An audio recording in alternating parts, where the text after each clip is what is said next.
I absolutely love my campus. It is just gorgeous. The brutalism construction is a little odd, but the library is my favorite part. It's absolutely gorgeous. You know, I love a library with a mind to decor. It makes it more fun. Fun at the library is an oxymoron, Mom. That is not true. You can have fun at the library. Your dad was at the library all the time during college. Can say that again. What did you study for again, Dad, in college? Honestly, I wouldn't remember if I tried. You seriously don't remember? Well, it was a lot of math. You know, numbers, physics, blah, blah, blah. But how do you not remember what you studied in college? Well, there were algorithms, cosine, sine, derivative, you know, but it's gone. Your mom, now, she remembers more than I do. Yeah, a little bit. Say, I saw you guys got back from hockey practice a little late last night. Was it fun? Yep. You want to tell Mom about the meeting after practice? Nope, I'm good. Well, there is a player on the team who's being called racially derogative names on the ice. Dad. Oh, look, I'm putting it out there, that's all. They're calling Vernon names? Dude, I don't want to talk about this right now. But he's the only player that's not white. Can you tell her to shut up? I don't want to talk about this. Carter, language.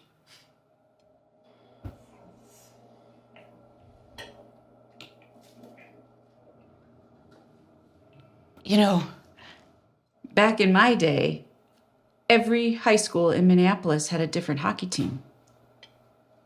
Funding was different. Everybody played hockey, you know? Now it's just the one team. It's not enough kids in the city to have it like it was. So if somebody should be so lucky as to play varsity hockey for the Minneapolis team, the biggest city in the state of Minnesota, you'd think they'd be ride or die for their teammates. You know what? Sit down. Honey, I'd like to speak to Carter privately, please. Oh, it's all you, baby. You got it. Okay, come on, Jimmy. Have fun.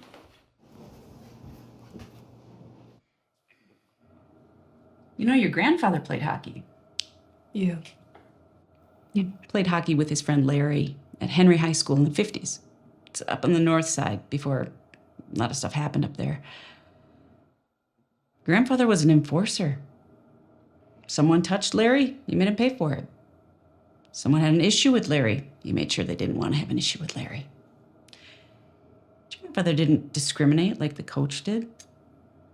No, he made anyone pay for having it out with one of his teammates, on or off the rink. So when one of those boys from Edina or Stillwater had a problem with Tommy, your grandfather's teammate who wasn't the same shade as him or Larry, he made him pay. There's a war going on out here, Carter. And you can either be the sword or the shield, but trust me, when you're in this household, you will be one of them. Look at me. Do you understand what I just said? Yes, ma'am. If you can't have a conversation about one of your teammates being racially harassed at a dinner table, you sure as hell won't be able to show up for them on the rink. Do you hear me? Yes, ma'am. So,